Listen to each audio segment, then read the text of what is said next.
وَلِلَّهِ عَلَى النَّاسِ حِجُّ الْبَيْتِ مَنِ اسْتَطَاعَ إِلَيْهِ سَبِيلًا صدق اللہ العظیم۔ قرآن کریم کی اس آیت نے یہ واضح کر دیا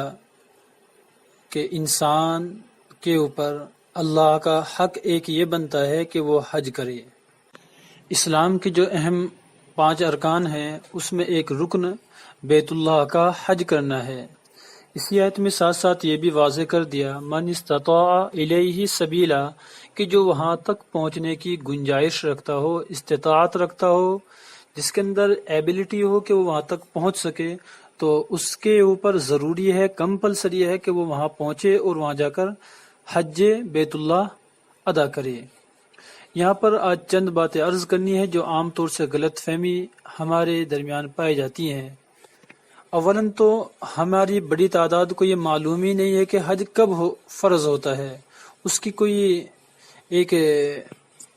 ترتیب ہمارے ذہن کے اندر نہیں ہے۔ تو سب سے پہلے یہ سمجھیے کہ استطاعت سے مراد کیا ہے۔ استطاعت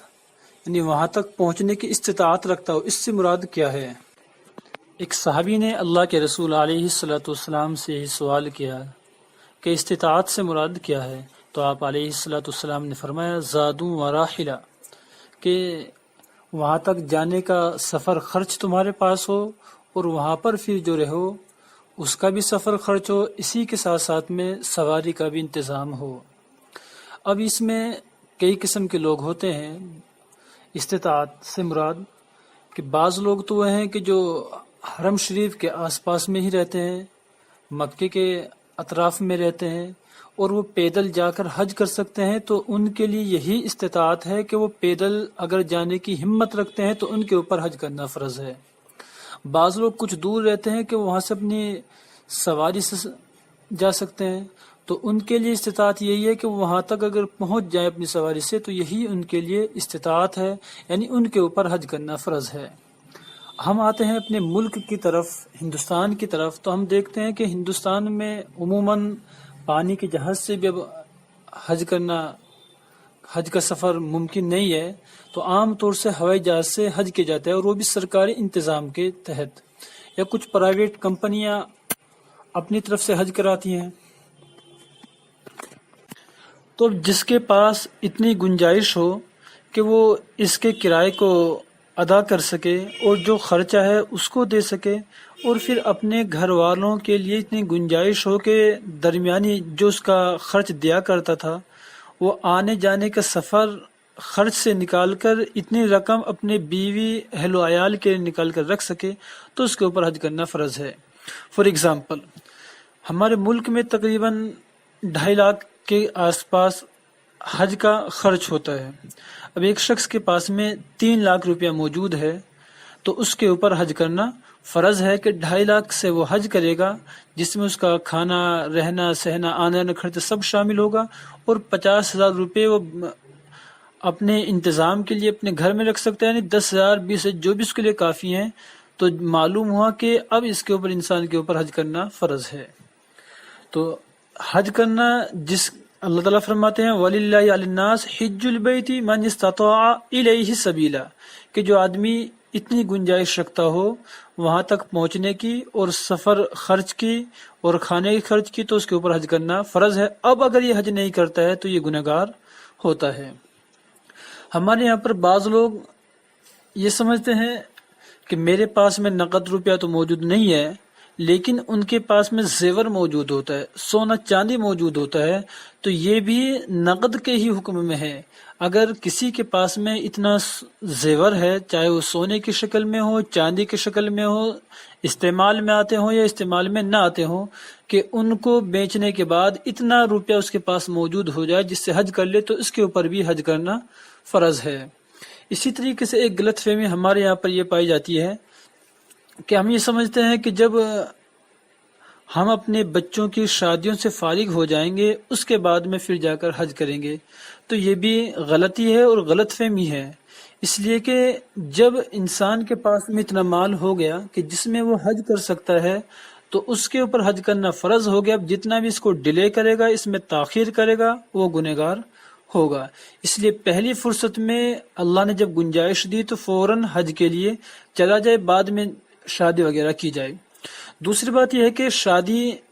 کا جو سلسلہ ہمارے یہاں پر ہے وہ خود ایک رواج ہی، ہم نے خود اس کو بڑھا چڑھا لیا، ورنہ اسلام کے اندر نکاح کرنا بڑا آسان ہے،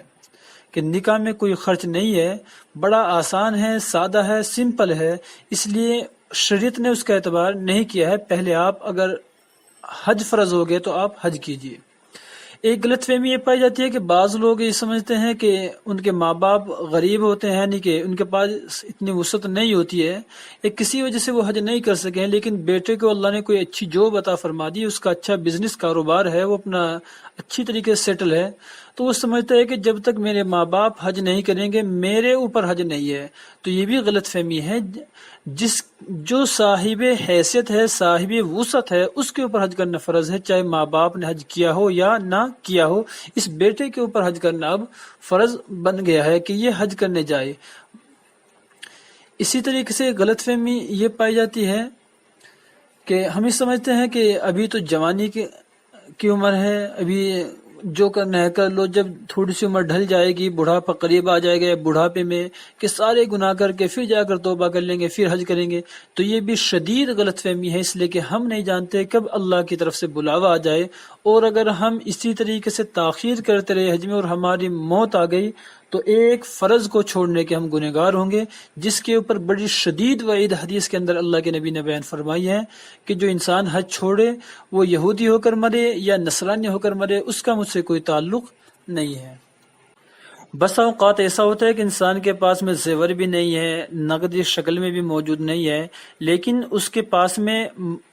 کئی مکان ہیں، کہ ایک مکان تو اس کی ضرورت کا ہے جس میں وہ رہتا ہے، اور اس کے علاوہ اور بھی کئی مکان اس کے پاس ضرورت سے زائد ہیں، تو اگر ان مکان کو بیچ کر اتنی رقم حاصل ہو سکتی ہے کہ وہ حج کر سکتا ہے تو اس کے اوپر بھی حج کرنا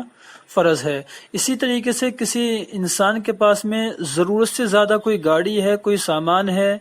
اس کو بیچ کر اگر حج کی قیمت ادا ہو سکتی ہے تو اس کے اوپر حج کرنا فرض ہے۔ اس لیے جس کو اللہ نے اتنی گنجائش عطا فرمائی وہ فوراً حج کرنے کی کوشش کرے۔ حدیث شریف کے اندر بھی فرمایا کہ تعجلوا الی الحج یعنی الفریضہ، کہ فریضہ حج ادا کرنے میں جلدی کرو، فإن أحدكم لا يدري ما يعرض له،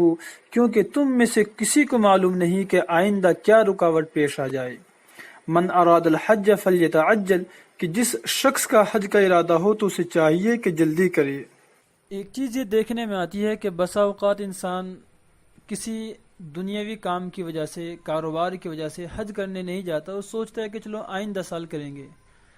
تو دیکھنے میں تجربہ بھی یہ ہے اور حدیث بھی سے بھی یہ واضح ہوتا ہے کہ اس انسان کا وہ کام نہیں ہوتا بلکہ اور نقصان ہو جاتا ہے، یہاں تک کہ حاجی حج کر کے واپس آ جاتے ہیں۔ ایک روایت ہے جس کا مفہوم یہ ہے کہ جو آدمی کسی دنیاوی ضرورت کی بنا پر فرض حج کو چھوڑتا ہے تو وہ اس ضرورت کے پوری ہونے سے پہلے ہی حج سے واپس آنے والوں کو دیکھ لیتا ہے۔ اس لیے جب اللہ نے ہمیں مال عطا فرمایا، اتنی دولت ہمارے پاس موجود ہے، چاہے وہ چاندی کی شکل میں، زیورات کی شکل میں، زائد ضرورت مکان کی، دکان کی، کپڑے کی، تجارت کی شکل میں یا نقد کی شکل میں، تو ہم فوراً حج کرنے کی کوشش کریں، چاہے مکان بنانا ہو، چاہے نکاح کرنا ہو، یہ سب بعد میں ان کو کیا جائے، سب سے پہلے اللہ کا جو فریضہ ہے اس کو ادا کیا جائے۔ اور ایسا نہیں ہے کہ اگر ہم اس پر خرچ کریں گے تو اللہ ہمیں غریب کر دیں گے، بلکہ اللہ کا وعدہ بھی ہے، اللہ کے نبی نے فرمایا بھی ہے کہ حج اور عمرہ کرنے سے انسان مالدار ہوتا ہے۔ تو بس یہی بات کہنی تھی کہ حج کس پر فرض ہے، کہ جس کے پاس اتنی گنجائش ہو کہ جو حج ادا کرنے کی استطاعت رکھتا ہو، مثلا یہاں سے سواری میں جانے کا بنا اس کا خرچہ ہے 3 لاکھ کے آس پاس اس کے پاس میں موجود ہے، تو پھر اس انسان کے اوپر حج کرنا ضروری ہے۔ اب اس میں جانے سے پہلے دعوتیں کرنا، آنے کے بعد میں خوب دعوتیں کرنا اور وہاں سے خوب سامان لے کر آنا، یہ حج کے لوازمات میں سے نہیں ہے کہ انسان اس کو 4-5 لاکھ تک پہنچا دے۔ بس جو 2-2.5 لاکھ روپے سے خرچ بیٹھتا ہے وہ اگر اس کے پاس موجود ہے تو اس کے اوپر حج کرنا فرض ہے۔ اللہ تعالی ہمیں وہاں کی بار بار مقبول حاضری نصیب فرمائے۔